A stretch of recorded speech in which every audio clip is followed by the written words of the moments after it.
ভালোবাসার পবিত্র সম্পর্কের মাঝে যখন লোভ লালসা প্রবেশ করে তখন অনেক সময় তার পরিণতি হয় অত্যন্ত ভয়ঙ্কর। আমাদের আজকের নিবেদনে ফুটে উঠেছে এমনই এক পরিণাম। মিস্টিরিয়াস স্টোরি টেলারের আজকের নিবেদন রাখি সরকারের কলমে রক্তাক্ত চাঁদ। গল্প পাঠে রঞ্জন গার্গী ও অভিক। গল্পের সূত্রধর আমি ইরাবতী। পোস্টার অ্যান্ড সাউন্ড ডিজাইনে অভিক। তবে শুরু করার আগে আপনাদের একটি নিবেদন, যদি আপনারা এখনও চ্যানেলটি সাবস্ক্রাইব করে না থাকেন তাহলে অবশ্যই চ্যানেলটি সাবস্ক্রাইব করুন। চলুন আর দেরি না করে শুরু করা যাক রাখি সরকারের কলমে রক্তাক্ত চাঁদ। আজকের গল্পটি সম্পূর্ণভাবে প্রাপ্তবয়স্কদের জন্য।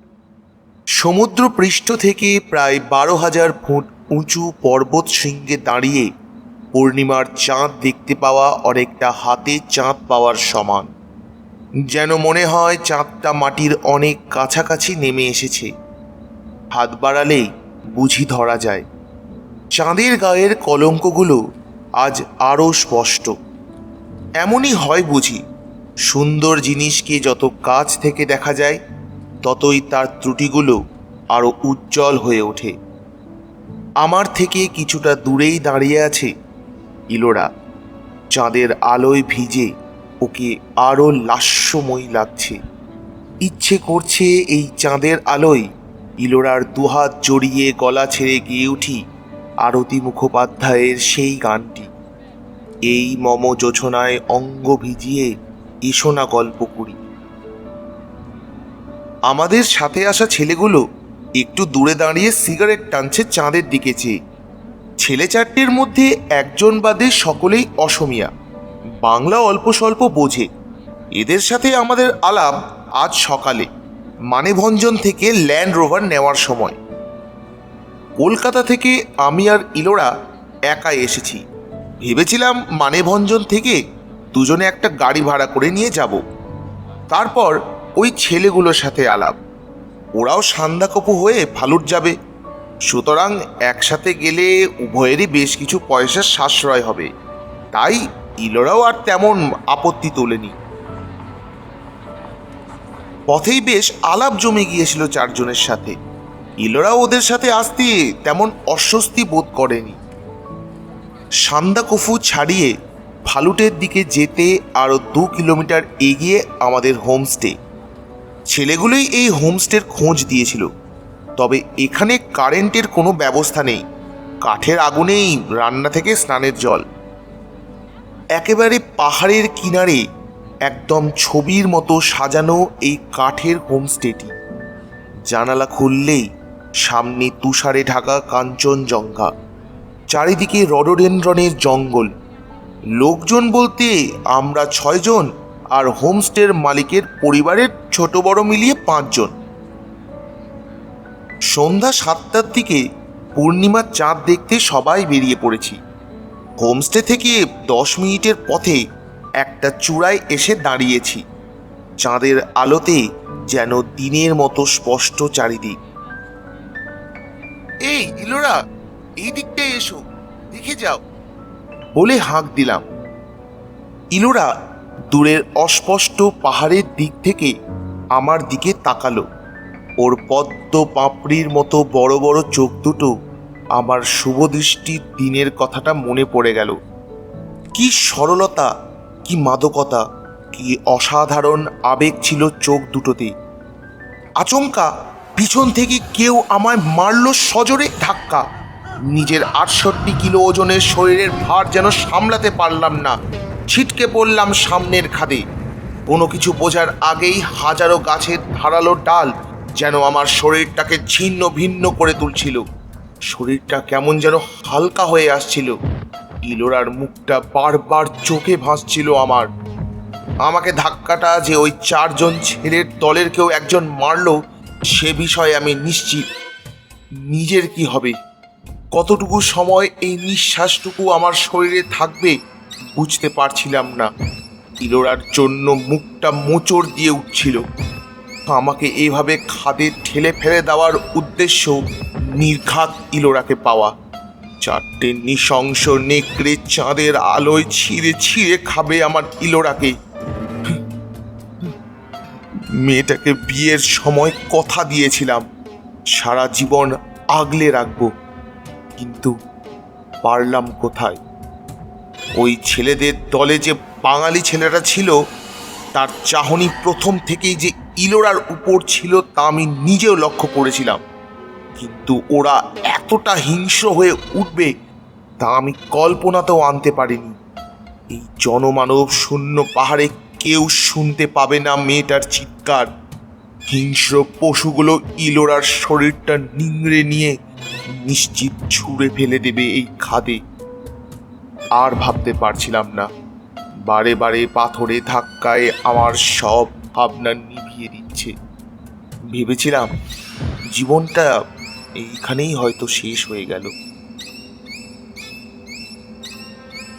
ঠিক কতদিন জানি না, কিন্তু একদিন মনে হলো চোখে প্রচণ্ড আলো এসে পড়ল। চোখ খোলার চেষ্টা করলাম, কিন্তু চোখের পাতা দুটো ভীষণ ভারী ঠেকল। সেই চোখের পাতার সামান্য ফাঁক দিয়ে কিছু মানুষকে হেঁটে চলে কথা বলে বেড়াতে দেখতাম, কিন্তু বোঝার ক্ষমতা হতো না। এইভাবেই আরও বেশ কিছুদিন হয়তো চলে গেল। আমার চোখের পাতার ভারটা দিন দিন কমতে থাকলো। একদিন সম্পূর্ণ চোখ মেলতে পারলাম। দেখলাম আমার সামনে বেশ কিছু অচেনা মুখ। চেহারায় স্পষ্ট যে এরা পাহাড়ি মানুষ, নেপালি বা ভুটিয়া হবে হয়তো। আমার ডান পা এবং বাঁ হাতে পুরনো কাপড়ের বেশ মোটা ব্যান্ডেজ। ডান পা নাড়ানোর মতো কোনো ক্ষমতা নেই। বুঝলাম পাটা ভেঙেছে, হয়তো হাতটাও। সারা শরীরে তখন অসহ্য ব্যথা। নিজের ইচ্ছেতে কোনো দিকে নড়তে পারছি না। আমাকে সজাগ হতে দেখে অচেনা মুখগুলির মধ্যে একজন ছেলে এগিয়ে এলো। আধা হিন্দি আধা নেপালিতে বলল, স্যার, ইয়ে নেপাল। তারপর তার সাথে কথা বলে যেটুকু বুঝলাম তা হলো আমি এখন নেপালের একটা প্রত্যন্ত গ্রামে আছি। এরা কাঠ আনতে গিয়ে আমাকে দেখতে পেয়ে এখানে নিয়ে এসেছে। প্রায় 2 মাস আমি এখানে এমন অর্ধচেতন অবস্থায় পড়ে আছি। এরা এদের গাছগাছালি ও ভেষজ ওষুধ দিয়ে আমাকে সেবা করে চলেছে। অত্যন্ত উদ্গ্রীব হয়ে জানতে চেয়েছিলাম ওরা কোনো মেয়েকে পেয়েছে কিনা, কিন্তু না, ওরা কোনো মেয়েকে পায়নি। তারপর থেকে ওই হিন্দি জানা ছেলেটিকে প্রায় খোঁজ নিতে বলতাম। ওদের ভেষজ ওষুধে আমি প্রায় সুস্থ হয়ে উঠেছিলাম। একদিন ছেলেটি খবর নিয়ে এলো প্রায় 2.5 মাস আগে যে লোকটি পাহাড় থেকে পড়ে গিয়েছিল তার স্ত্রী বেঁচে আছে এবং বাড়ি ফিরে গেছে। এটুকু শুনে যেন আমার বুক থেকে কিছুটা ভার নামলো। পাটা ঠিক হতেই ওদের বললাম যাতে আমাকে নেপালের সীমানা পার করে দেওয়ার ব্যবস্থা করে। অচেনা মানুষগুলোকে ধন্যবাদ জানানোর ভাষা আমার ছিল না। কেবলমাত্র মনে ছিল মানুষগুলোর জন্য এক রাস মুগ্ধতা। মালবাহী গাড়িতে কাকরভিটা পর্যন্ত আমাকে পৌঁছে দিয়ে গেল নেপালি ছেলেটি। শিলিগুড়ি পর্যন্ত কোনোভাবে এলেও হাতে কোনো টাকা পয়সা নেই, তাই আশেপাশে খুঁজতে লাগলাম একটা সোনার দোকান। নিজের হাতের একটা সোনার আংটি বিক্রি করে বেশ কটা টাকা পেলাম, আর তাতেই নিউ জলপাইগুড়ি থেকে সোজা শিয়ালদহ।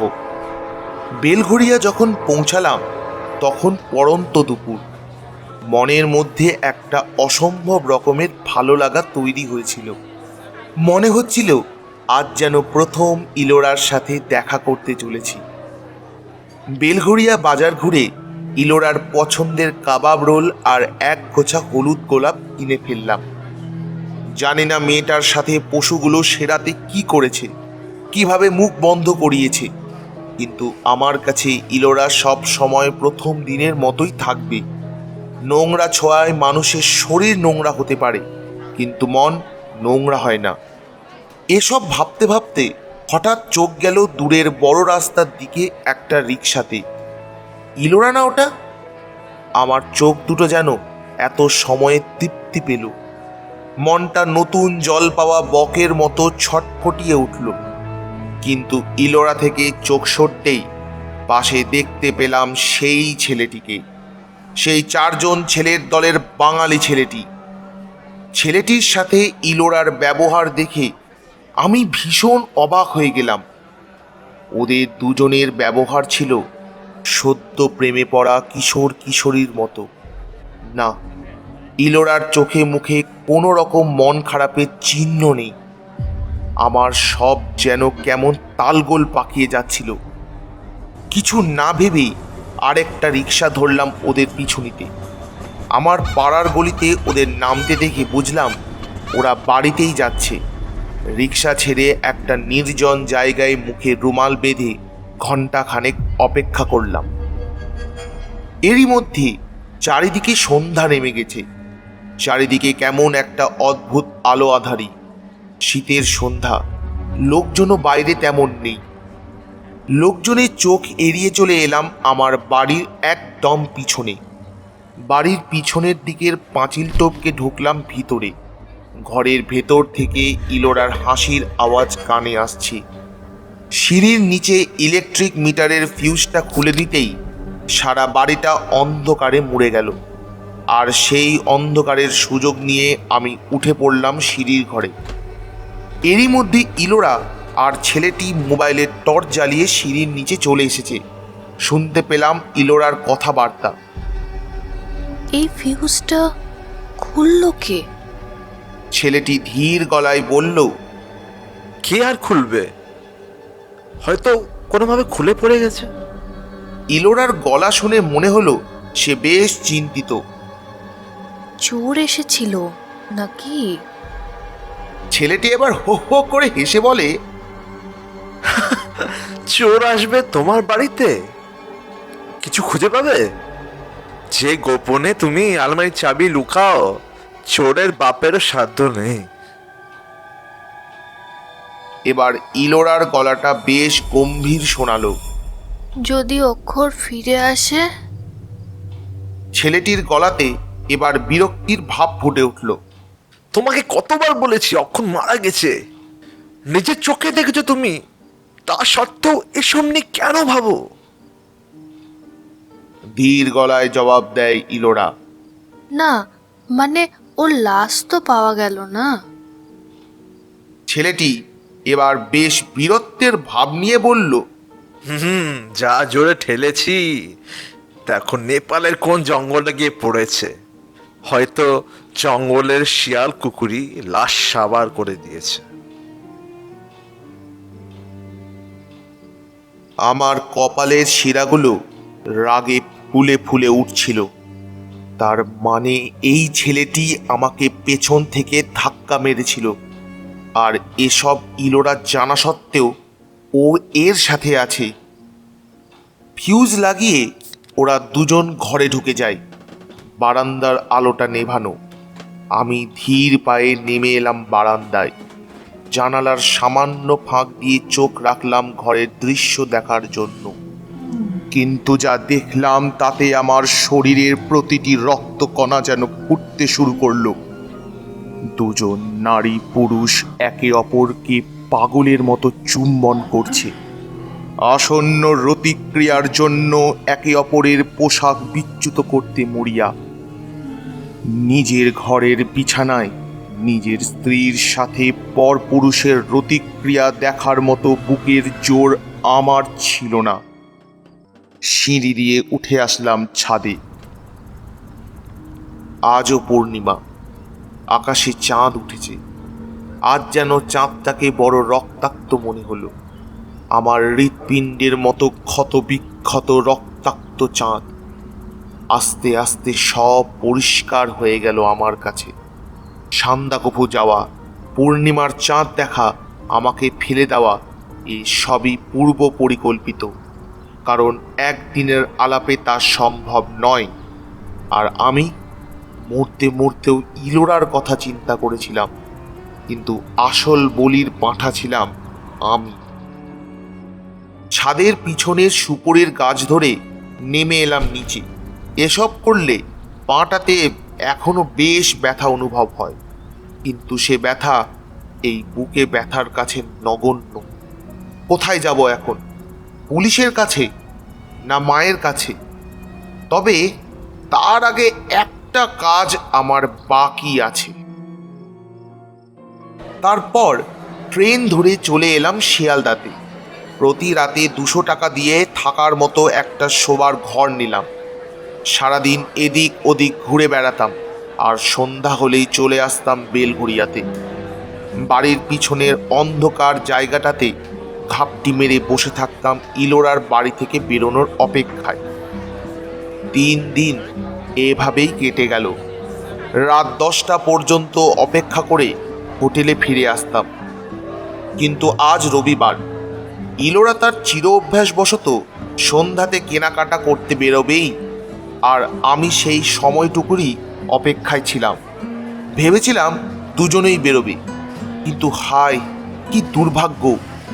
ইলোরা বেরোলো, কিন্তু ছেলেটি বেরোলো না। অন্ধকারে মশার কামড় খেতে খেতে নিজের ভাগ্যকে দোষারোপ করছিলাম। এতই হতভাগা আমি! হে ভগবান, তুমি কি কখনো আমার সাথ দেবে না? হঠাৎ গেটে শব্দ পেয়ে উঁকি দিয়ে দেখি ছেলেটিও কোথাও বের হচ্ছে, হয়তো কাছাকাছি কোথাও যাওয়ার জন্য, কারণ তার পরনে ছিল ঘরের পোশাক। আর দেরি করলাম না, সুপরি গাছ বেয়ে উঠে পড়লাম ছাদে। ছাদের দরজা বাইরে থেকে খোলার কৌশল এ বাড়িতে অনেকবার করেছি ইলোরার সাথে, তাই সিঁড়ির দরজা খুলে সোজা চলে গেলাম আমাদের শোয়ার ঘরে। ইলোরা কোথায় কিভাবে তার প্রতিটি আলমারির চাবি রাখে তা আমার নখদর্পণে। আর এক মুহূর্ত দেরি না করে আলমারির চাবি খুলে সাথে আনা ব্যাগে ভরে ফেললাম ইলোরার সমস্ত গয়না, আমার জমিয়ে রাখা বেশ কিছু টাকা, আর আমার যাবতীয় দরকারি কাগজের ফাইল। সমস্ত কাজটা করতে আমার 12 থেকে 15 মিনিট লাগলো। এবার ঘর থেকে বেরিয়ে পড়তে হবে তাড়াতাড়ি। আলমারির চাবি জায়গায় রেখে সিঁড়ির দরজা আটকে ফিরে আসলাম ঘরের পেছনে। এরই মধ্যে শুনতে পেলাম ইলোরার গলা। হয়তো ছেলেটিকে মোড়ের মাথায় দেখতে পেয়ে দুজনে একসাথে ফিরে এসেছে। ইচ্ছে করেই আরেকটু অপেক্ষা করলাম। ঠিক জানতাম শোয়ার ঘরে ঢুকলেই ইলোরার চোখ যাবে মেঝেতে পড়ে থাকা তার ফাঁকা আংটির বাক্সের দিকে, আর তাতেই কাজ হবে। ইলোরার মতো লোভী মেয়ের জন্য এটুকুই যথেষ্ট। যা ভাবা তাই কাজ। দেয়ালে কান লাগালাম, আর শুনতে পেলাম ইলোরা ছেলেটিকে জিজ্ঞেস করছে, বাসু, আমার আংটির বাক্সটা এখানে কিভাবে আসলো? আর আংটিটাই বা কোথায় গেল? ছেলেটি অবাক গলায় বলে উঠল, আংটি? আমি কিভাবে জানবো? চাবির আওয়াজ শুনে বুঝতে পারলাম ইলোরা চাবি দিয়ে আলমারি খুলছে, আর খুলেই চিৎকার, আমার সব গয়না কোথায়? টাকা কোথায়? ছেলেটি ধরা গলায় বলে উঠল, আরে আমি কিভাবে জানবো? তুমি কিভাবে জানবে, তাই না? এই জন্যই বাড়িতে ছিলে তো? এত লোভ তোমার, আমার গয়না টাকা নিয়ে চম্পট দেবে ভেবেছিলে। তারস্বরে চিৎকার করে ইলোরা ছেলেটিকে এইসব বলছিল। ছেলেটি এসব শুনে বেশ ভ্যাবাচাকা খেয়ে গিয়েছিল। সে আমতা আমতা করতে লাগলো, আমি আমি কিছু চুরি করিনি।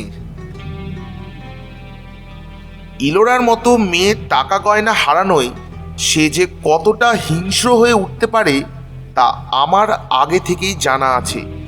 গহনা উপহার পেলে ওর চোখে আনন্দের চেয়ে লালসা ধরা পড়ত, যেন ওর চোখ বলছে আরো চাই। রাগত কণ্ঠে ইলোরা বলতে থাকলো, তোমাকে বলেছিলাম অক্ষরের জীবন বীমার টাকাটা পেলে তোমাকে অর্ধেক দেব, তাও এই গয়নার লোভ তুমি সামলাতে পারলে না। ছেলেটির কথা শুনে মনে হলো ছেলেটিও বেশ উত্তেজিত হয়ে উঠেছে।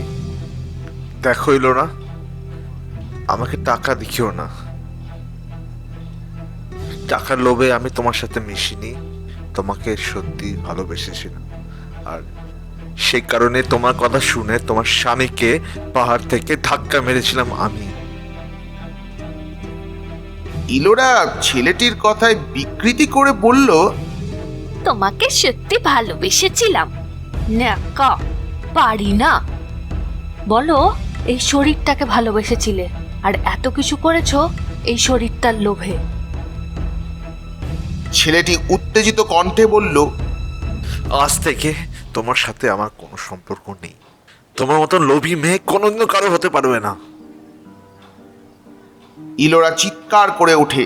কে আমাকে লোভী বললে? লোভী নয় তো কি? যে বিমার টাকার জন্য স্বামীকে মারতে পারে সে লোভী ছাড়া আর কি? তোমার সাথ দেওয়ায় আমার ভুল হয়েছে। এ কথা বলে ছেলেটি হয়তো ব্যাগপত্র নিয়ে ঘর থেকে বেরোতে যাচ্ছিল। ইলোরার গলা কানে এলো। কি ভেবেছো আমার সবকিছু লুটে নিয়ে পালাবে আর আমি তোমায় ছেড়ে দেব? এই বলে তো ছেলেটিকে এক ধাক্কা দিয়ে ঘরে ঢুকিয়ে দরজা বাইরে থেকে আটকে দিল। ছেলেটি বন্ধ ঘরের ভেতর থেকে দরজা ধাক্কাতে লাগলো। দরজা খুলো ইলোরা, না আমি দরজা ভেঙে ফেলবো। এর মধ্যে ইলোরা ঘর থেকে বেরিয়ে ফোন করলো থানাতে। চিৎকার চেঁচামেচি করে পাড়ার কয়েকজনকেও জড়ো করে ফেললো। 10 মিনিটের মধ্যে পুলিশ এসে হাজির। ইলোরা কাঁদো কাঁদো গলায় অফিসারকে জানায় তার গয়না টাকা চুরি যাওয়ার কথা আর চোরকে সে ঘরের ভিতর আটকে রেখেছে। ছেলেটিকে দরজা খুলে বের করতেই শুরু হলো এক নতুন খেলা। এবার ছেলেটি বলে উঠল, হ্যাঁ স্যার, আমি চুরি করেছি আর এই মহিলা নিজের স্বামীকে খুন করেছে। ইলোরা চিৎকার করে বলে, কি বলছো এসব? অফিসার ছেলেটিকে জিজ্ঞাসা করে, কে প্রমাণ আছে তোমার কাছে? ছেলেটি ইলোরা আর তার সমস্ত ফোনের বাক্যালাপ আর মেসেজ দেখায় অফিসারকে। ইলোরাকে উদ্দেশ্য করে বলে, জানতাম এটা একদিন ঠিক কাজে লাগবে, তাই কিছু ডিলিট করিনি, তোমাকে মিথ্যা বলেছিলাম। ইলোরার আর কিছু বলার ভাষা ছিল না। পুলিশ অফিসার দুজনকে গাড়িতে উঠতে বললেন। বাড়ির পিছনের ঝোপে বসে এত সময় সব কিছু দেখলাম। পুলিশের গাড়ি ওদের দুজনকে নিয়ে চলে গেল। পাড়ার লোকজনও যে যার ঘরে ফিরে গেছে। আমি বেরিয়ে পড়লাম। বেলঘড়িয়া থেকে একটা ট্যাক্সি ধরে সোজা শিয়ালদহের একটা ভালো হোটেলে গিয়ে উঠলাম। বহুদিন পর আজ একটা সুখ নিদ্রা দেওয়ার বড্ড ইচ্ছে হলো। মনটা আজ বেশ হালকা। পরের দিন বেলা 10টার দিকে স্নান খাওয়া সেরে ইলোরার আলমারি থেকে নেওয়া, মানে ওই চুরি করা আমার সব আংটি, ব্রেসলেট, দামি ঘড়ি পরলাম। তারপর রওনা হলাম বেলঘড়িয়া থানার উদ্দেশ্যে। থানায় গিয়ে অফিসারকে লিখিত দিলাম আমার স্ত্রী ইলোরা তার প্রেমিক বাসুর সাথে চক্রান্ত করে আমাকে সান্দাকফুর পাহাড় থেকে ধাক্কা মেরে ফেলে দেয়, আমাকে হত্যার ষড়যন্ত্র করে, কিন্তু ভগবানের অশেষ কৃপায় আমি বেঁচে ফিরি। এদের কঠিন থেকে কঠিনতর শাস্তি যেন দেওয়া হয়। একজন মানুষকে ঠকানো এবং তাকে হত্যার ষড়যন্ত্র ও হত্যা করার প্রচেষ্টা করার জন্য। অফিসার ভদ্রলোককে অনুরোধ করলাম, স্যার একটিবার আমার স্ত্রীর সাথে দেখা করতে চাই, কিছু বলার ছিল। অফিসারের অনুমতি নিয়ে গেলাম ইলোরার সাথে দেখা করতে। ইলোরা আমাকে দেখেই ছুটে এলো লোহার দরজার সামনে। কাঁদো কাঁদো গলায় বলে উঠল, তুমি তুমি বেঁচে আছো অক্কর। আমি জানতাম তুমি ঠিক ফিরে আসবে। দেখো না, দেখো না, এরা আমাকে তোমার মৃত্যুর জন্য এখানে ধরে নিয়ে এসেছে। তুমি ওদের বলো না আমি কিচ্ছু করিনি, যাতে ওরা আমায় ছেড়ে দেয়। গারদের লোহার শিকের মধ্যে দিয়ে দুহাত বাড়িয়ে ও আমার হাতটা ধরে বলতে থাকলো এসব কথা। হঠাৎ ওর চোখ গেল আমার হাতে। অবাক চোখে আমাকে জিজ্ঞেস করলো, তোমার কাছে এগুলো এলো কিভাবে? তার মানে কাল তুমি আমার গয়না চুরি করেছিলে? একটা মিষ্টি হাসি হেসে ওর হাতটা ছাড়িয়ে বললাম, নিজের জিনিস নেওয়াকে কি চুরি বলে রে পাগলি? সবই তার ইচ্ছা। ইলোরার নিজের ওপর রাগে, দুঃখে, অভিমানে তখন যে কি চেহারা হয়েছিল সে যদি আপনারা দেখতেন। বালাই ষাট, এমন ইলোরাকে যেন আপনাদের দেখতে না হয়।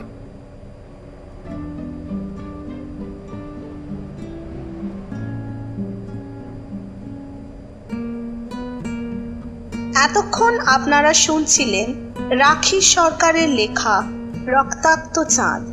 গল্প পাঠে রঞ্জন গার্গী ও অভিক। পোস্টার অ্যান্ড সাউন্ড ডিজাইনে অভিক।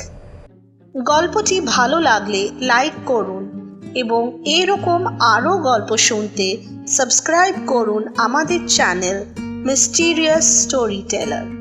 আবার আসবো এক নতুন গল্প নিয়ে। ভালো থাকুন ও গল্প শুনতে থাকুন।